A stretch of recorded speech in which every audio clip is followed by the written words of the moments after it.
my son Craig got interested in Jewish genealogy, and he spent a year and a half in a postdoc in Cambridge, England, and he did a lot of research on my family, which was very easy to do because of these crazy names. Everybody with those names is related to me. You know, there are no other Pomeranzblums or Papierbuchs. So he found, he actually was able to hire, I mean, the genealogy world is insane. I mean, they all help each other. And he and I went to Warsaw in 1996, I believe. And he was in England. I met him in London. We flew to Poland. My Polish, I understand everything. It was a bit of a struggle. I was there a week, and I was, you know, I could speak. And because I don't have an American accent, I have a Polish accent. I have a Warsaw accent. You know, when I was in Krakow, they knew that I didn't come from Krakow, I came from Warsaw.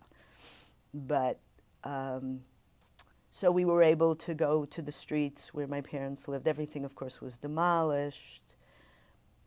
And the building that my father grew up in is now the ugly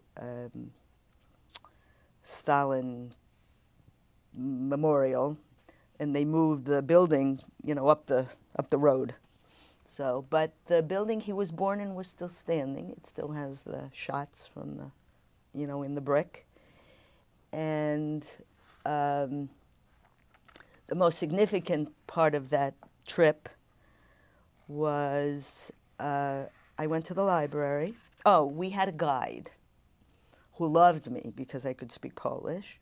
And we went to the archives that were all written in Cyrillic. So we had a woman who spoke Polish but read Russian.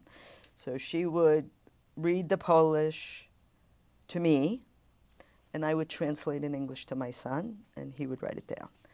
Anyway, I was able to go to the library and find issues of this Kurier Poranny from 1938, and actually was able to find my father's movie reviews. That was incredible.